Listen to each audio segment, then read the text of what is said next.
Most men would rather die than think. Many have. In the financial sense, that's very true. It's not complicated. I mean, human relations, usually aren't that complicated, but people don't want to do it differently than they're presently doing it. What the possibility using these two great minds of yours to educate a new generation? Well, let me try that one because I have a demonstrated record of non-performance. I have had great difficulty enabling my children to know what I know. And Warren, maybe you have failed less. My children in many ways are a lot smarter than I am, so I have a different experience, Charlie.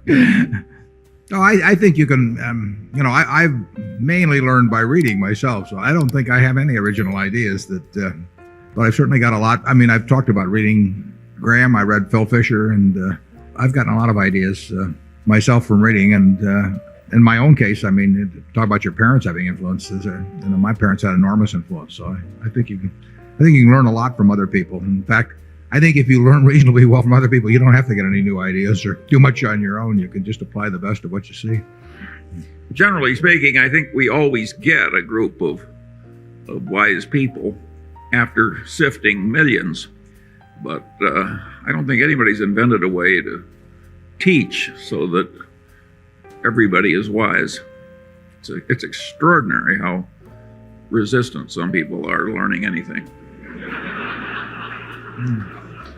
Well, and really, what is astounding is how resistant they are when it's in their self-interest to learn. I mean, I was always astounded by how much attention was paid to Graham. I mean, he was regarded 40 years ago as the dean of security analysts, but how little attention was paid in terms of the principles he taught. And it wasn't because people were refuting them, and it wasn't because people didn't have a self-interest in learning sound investment principles. It was just this incredible resistance to thinking or change. I mean, I quoted Bertrand Russell one time as saying, who said that most men would rather die than think. Many have, and in the financial sense, that's very true. It's not complicated. I mean, human relations, usually aren't that complicated, but certainly it's in people's self-interest to develop habits that work well in human relations, but an amazing number of people seem to mess it up one way or another.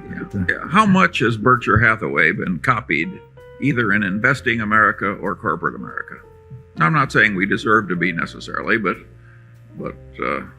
people don't want to do it differently than they're presently doing it.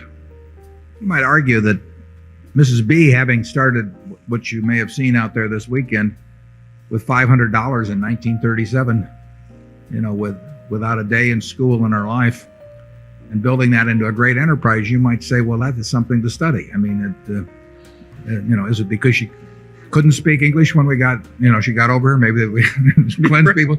I mean, what is there to learn from seeing somebody create an incredible success like that in a competitive business? She didn't invent something that the world had never seen before. She didn't have a lock on some piece of real estate that protected her from competition.